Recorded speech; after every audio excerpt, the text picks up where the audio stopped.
Dis donc, tu sais qu'on parle bien gros de tes sœurs, hein, depuis la veillée, ici. La mère m'a dit ça, qu'il y avait de mauvaises langues qui ragotaient là-dessus. Mais elle m'a pas dit qui. Elle m'a pas nommé l'apostat qui parle en mal de mes sœurs.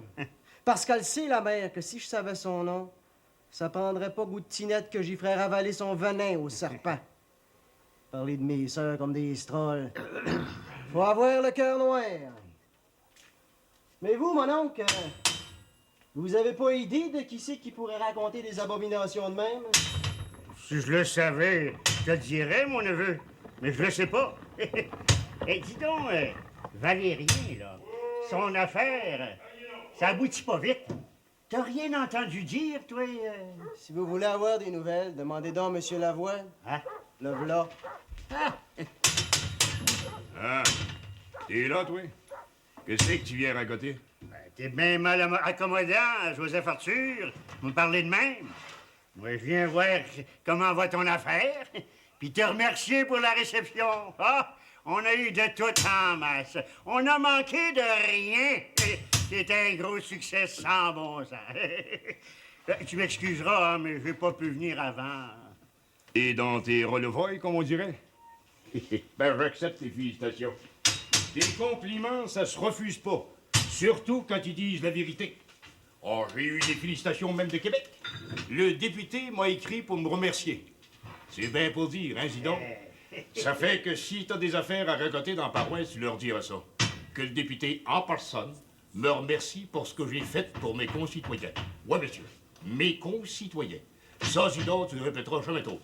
Puis si t'en veux des affaires à raconter que le monde devrait savoir, je t'en dirai. Autrement, si c'est juste pour poignasser que tu viens saigner ici, je veux pas te voir la face, as-tu compris?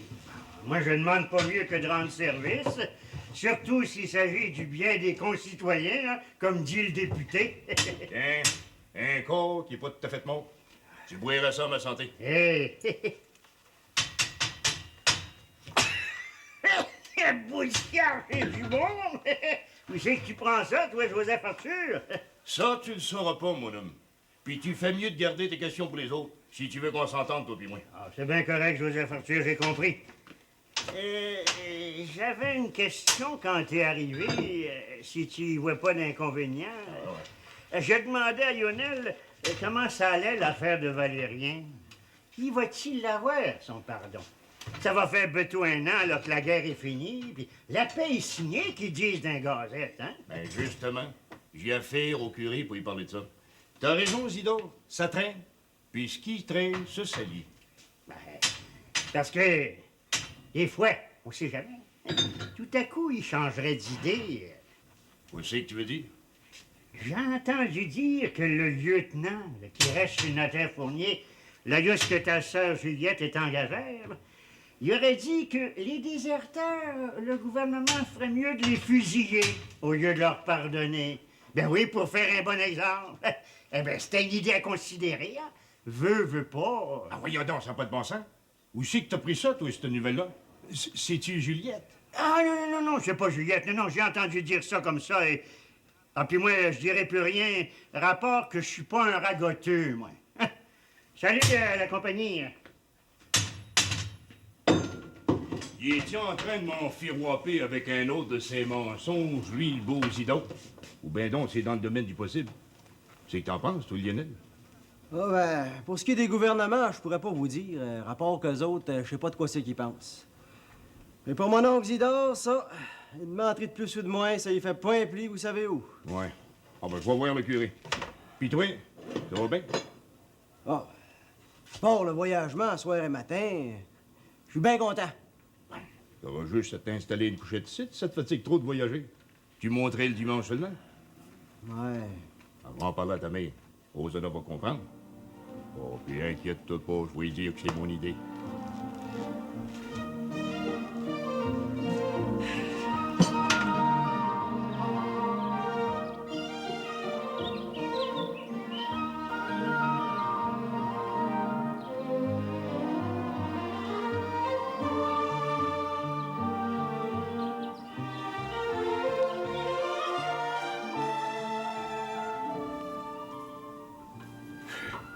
Fusiller Valérien?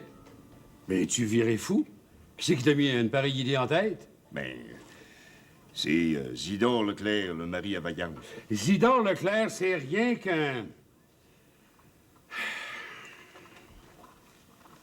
La médisance, c'est un péché grave chez mon temps de terre. Je sais bien que c'est une maudite blette, sauf votre respect, monsieur le curé.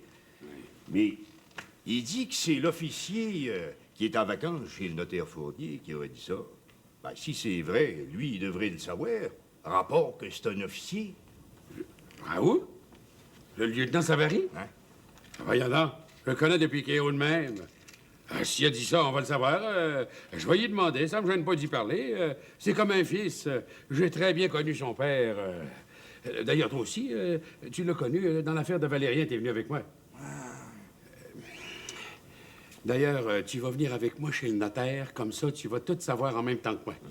C'est-tu tout ce que tu voulais me dire? Non, je voudrais vous dire merci pour la bénédiction. J'ai pas eu le temps de le faire avant. Mais je tiens à vous dire merci en personne. Ça m'a fait grand plaisir. Ça a été de bon cœur. C'est dans le passé, c'est fait. Parlons-en plus. Au contraire, je suis pas un ingrat. Faut en parler, monsieur le curé. Mais il fait du bon. C'est à moi de vous en faire. Laissez-moi vous rendre un petit service. Il n'y a aucune obligation de ta part, Joseph Arthur. J'ai fait rien d'autre que mon devoir de ministre de Dieu en bénissant une entreprise pour la protéger contre le démon et puis sa mauvaise influence. Bon. D'ailleurs, ma conscience m'aurait reproché tout le temps de ne pas avoir consacré ton entreprise à la plus grande gloire de Dieu. Alors, je veux bien vous croire, mais les bons comptes font les bons amis. Puis je peux pas rester en reste envers vous. Il y a la galerie de votre presbytère, là, un petit peu de peinture, ça ne ferait pas de mal. Ah oui, mais je l'ai peinturé il y a 2 ans. La peinture est encore toute neuve. Ben justement, faut pas qu'elle s'écale, faut pas attendre ça. C'est bien plus malin à repeinturer après. Puis ce serait le temps, là, d'y donner une nouvelle couche. Bon, puis inquiétez-vous pas, ça va pas arracher le pain de la bouche de mes enfants. Leclerc a du bon stock puis il fait des bons prix. Ouais. Tu me tords le bras, Joseph Arthur. C'est délicat d'accepter, c'est délicat de refuser, rapport que c'est la fabrique qui va avoir à payer ça un de ces jours. Mais rappelle-toi bien une chose. Attends-toi pas à des faveurs de ma part. Je t'ai rien demandé. Oh, c'est clair comme l'eau de roche, monsieur le curé. Seulement, ça se fera pas tout de suite, rapport que j'ai pas d'homme de libre en ce moment. Naturellement, si jamais Valérien... Me semblait bien qu'il y avait anguille sous roche. On va y arriver, on va y aller chez le notaire.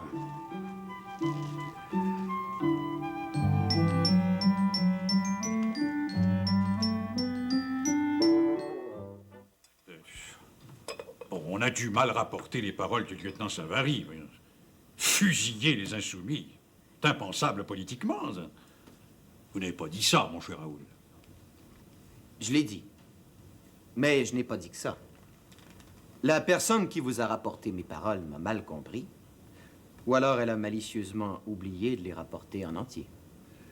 Je vous prie de croire que je reçois toujours avec beaucoup de circonspection ce que mes paroissiens appellent habituellement des nouvelles, et qui sont toujours des ragots ou des candidatons. Mais cette fois-ci, la rumeur met dans le cœur d'un brave père de famille un doute douloureux. Un brave père de famille et un citoyen éminent. Vous êtes bien bon, monsieur le curé. Je suis sûr qu'il est sincère. Eh bien, puisque vous voulez les faits, les voici. L'autre jour, c'est sûrement ce jour-là, je n'en vois pas d'autre. Après la partie de pêche où votre fils Yvon nous a servi de guide, le capitaine Fournier et moi sommes entrés au magasin général pour acheter du tabac et quelque chose d'autre. Je ne me rappelle plus quoi, mais ça n'a aucune importance. Il y avait là des gens de la paroisse. Nous avons échangé quelques mots et quelqu'un parmi les gens présents nous a demandé si nous savions que notre guide Yvon avait un frère qui était déserteur, ou insoumis, comme on préfère dire apparemment. Et si on savait ce qui arrivait aux gens qui avaient déserté. Moi, j'ai dit ce que je dis toujours. C'est ce que je pense et je ne m'en cache jamais. Les déserteurs, ou on les amnistie, ou on les fusille. C'est simple et c'est logique. Comme on ne les a pas fusillés, eh bien qu'on les amnistie et qu'on en finisse. Je trouve dégradant pour ceux qui ont combattu pour leur pays qu'on puisse aujourd'hui racheter son honneur en payant une amende. C'est ce que j'ai dit. Et j'espère que vous comprenez le sens de mes paroles. Mais... Bien, vous nous avez très bien expliqué votre point de vue, mon cher Raoul. Je ne vous savais pas un esprit aussi logique. Je vous croyais plus léger. Je vous félicite. Bien, mon cher monsieur Lavoie, ce que vient de dire Raoul devrait vous rassurer.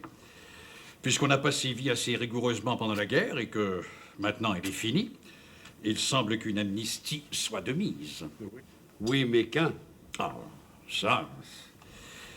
Dans quelques mois, ce sera le premier anniversaire de l'armistice. Alors, politiquement, il serait souhaitable que tout soit réglé d'ici le 11 novembre 1919. Et d'autre part, il reste quelques mois pour recueillir les amendes de ceux qui se soumettent. Ah, soyez patient, mon cher monsieur Lavoie, c'est la politique. La politique que je connais, c'est moins compliqué. Il s'agit de savoir où va passer la suite, ou ben non la gravelle. Je pense que vous n'avez plus besoin de moi. Je vais aller faire un tour dans le jardin.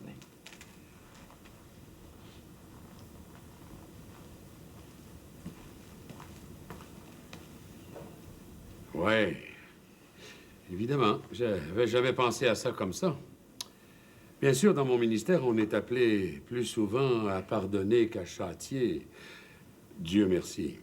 Ben moi, sauf votre respect, il y a un ragoteur dans la paroisse, un rapporteur de moitié de vérité, qui va ravaler ben raide ce qui a entendu de travers à mal entendre de même. Il faut y mettre de la malice, et c'est un péché mortel. Tu vas me laisser juger de ça, veux-tu, Joseph Arthur?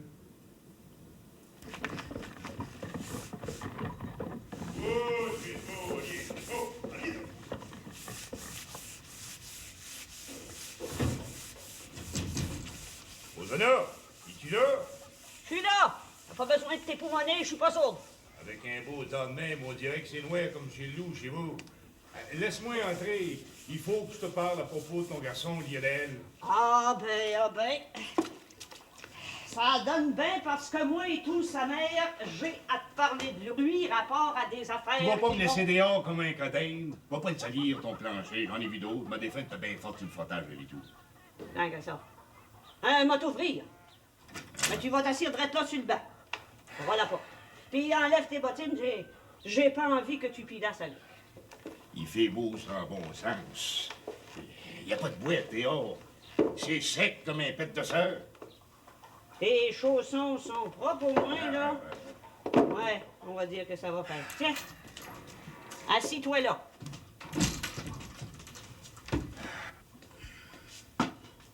Des fois, je me demande si t'auras pas mieux fait de faire une maîtresse d'école que de te marier. Pauvre Antoine. Il a dû passer en dessous de la table plus souvent qu'à son tour. Laisse faire Antoine, il a toujours été bien traité. Puis en plus que ces tu dis là, Joseph Arthur, ça prouve que t'as jamais rien compris au cœur des pauvres femmes. Non, jamais. Oh, je demande pas mieux que de prendre des leçons. Rosanna. Bouge pas de là, mon sacripin. Sinon tu remettras plus jamais les pieds dans ma maison. Non, mais regardez-moi ça. Ce grand inutile en pied de bas, qui fait le joli cœur devant une pauvre femme qui serait bien mieux de finir son ménage plutôt que de l'écouter. Bon, ben j'imagine que t'avais quelque chose d'important à me dire pour me déranger de même, là, en plein après-midi. Je veux te parler de Lionel. Mais tu fais bien. Parce que moi et tout, j'ai de quoi dire. Puis vu que j'ai la parole, mais je vais en profiter puis vider mon sac. Veux-tu bien me dire que c'est que tu vas faire à mon garçon, toi, pour le maganer de même? Je le trouve, là, tout étiré, pâle comme un pet de carême. Mais tu le fais bien trop de travailler sans bon sens. Et il a même plus le temps de dormir, le pauvre petit. Tu le fais trimer d'une étoile à l'autre. Puis en plus de ça, Joseph Arthur, ben il y a le voyagement. Les côtes sont bien tirantes par ici. Si crève ma jument, c'est pas toi qui vas la remplacer, comme de raison. Non, il faut que tu fasses de quoi. Autrement ça, là, hein, on va désaccorder ce que c'est qu'on a accordé, puis Lionel, il va rester ici. Ben justement, en parlant du voyagement, j'ai pensé que... Laisse faire. Moi, m'a te dire ce que tu vas penser. Me semble que la forge, hein, puis la forge, puis le garage, puis la petite remise, c'est assez grand, ça, pour griller quelque chose à mon Lionel. Et si t'es pas avaricieux, Joseph Arthur, puis tu sais l'idée avantageuse que j'ai de toi, je sais que t'en es pas un, hein? Ben, tu devrais y faire un petit coin à mon Lionel. Une petite couchette, là, un banc comme dans les chantiers. Hein, il est dur de son corps, mon garçon. Et comme ça, il pourrait faire une bonne nuit puis être plus d'adon pour son ouvrage. Hein? Mais c'est toi qui regagnerais, Joseph Arthur. Ouais. Oui, un employé qui est bien traité, là, il fait mieux qu'un autre. Hein? Est-ce que tu dis mon idée? Hein? Ça a-t-il du bon sens? Oh, je t'ai pensé si bien. Moi, jongler à ça. C'est pas si fou comme idée. Prends le temps qu'il faut, Joseph Arthur. Une bonne idée, ça mérite qu'on y jongle autant qu'il faut. Et tu vas voir la clarté bien vite. Puis, t'as toujours été une grosse tête pour calculer. Puis, pour rien te cacher, ben, ça ferait bien mon affaire. Ah oui, je me morfonds à l'attendre tous les soirs. Je peux pas m'accoutumer. Antoine, je l'attendais, mais je savais qu'il reviendrait pas avant que la drave soit finie. Oh, je ferais bien que je peux m'ennuyer, puis pas en mourir. Mais attendre comme ça à tous les soirs, Joseph Arthur, c'est pas mon talent. Hein? Eh ben, très bien que c'est tout. On va jongler à ça. Fais donc ça, Joseph Arthur, puis tu me feras savoir, hein? Tu connais le chemin.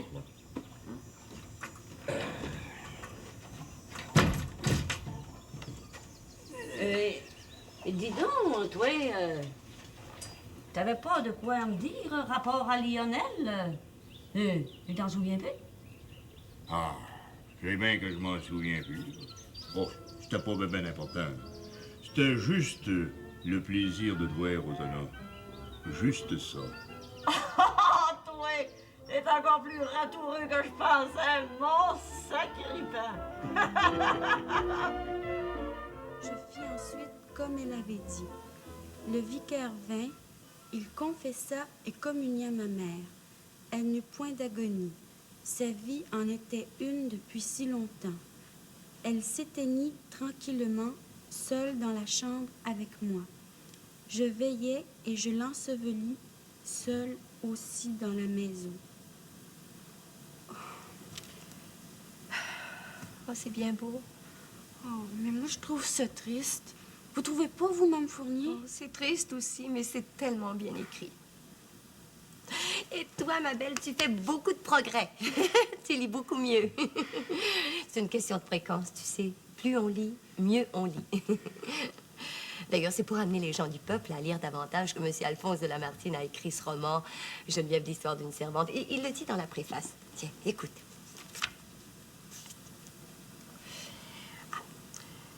Ce sont les écrivains qui manquent au peuple. Ce ne sont pas les lecteurs qui manquent aux écrivains. Il reste à Québec? Oh non, c'est un écrivain de France, le pays de nos ancêtres, et il est mort depuis bien longtemps. Voulez-vous que je continue? Oh non, Cyprien va arriver. S'il fallait qu'il s'aperçoive que je me sers de la bonne pour me faire lire des romans l'après-midi, il serait pas content. Oh, pas qu'il soit contre la lecture, lui-même lit beaucoup, mais tu sais, il aime que chaque chose et chaque personne soit à sa place. Tu comprends, ma petite Juliette? Bon, ben, c'est bien normal. Ma mère m'a toujours dit de garder ma place. Vous êtes bien bonne de vous intéresser à moi. Entre femmes, on peut bien s'aider, hein? S'il fallait que Cyprien m'entende. Allez, va. Juliette. Madame? Tu sais, faut tenir sa place, comme tu dis. Mais c'est pas défendu de vouloir l'améliorer quand on a les qualités pour faire mieux. Bien, madame.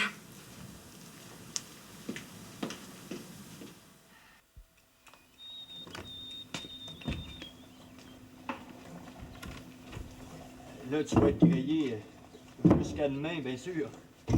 Merci bien.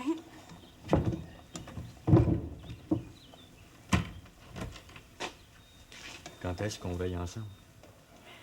Tu vois bien que je suis occupée. J'ai pas le temps de penser à ça. Peu tôt. Va t'attendre au petit quai. C'est la pleine lune à soir. Ça va être bien beau. C'est pleine lune, c'est dangereux pour virer fou. Je vais en profiter pour couper mes cheveux un petit brin. C'est le meilleur temps. Donne-moi un petit bec d'abord. Oh, oui, tu peux me lâcher. Et s'il fallait que le petit prêtre rentre, là, qu'est-ce qu'il penserait? L'autre jour, c'est M. Ben qui a bien failli nous pogner. Rien qu'une réputation, tu voudrais pas que je la parle? Hein? C'est bien délicat pour une engagère. Tant qu'à ça, il n'y a pas de chance à prendre. Ils ont beau être des messieurs, c'est quand même des hommes. J'en ai vu des officiers pis d'autres pendant la guerre qui étaient pas plus scrupuleux qu'il faut avec la réputation des filles. Tant pis. On va y aller. Ce qui me console, c'est que les vacances aux touristes, ça va bientôt être fini. Bon débarras.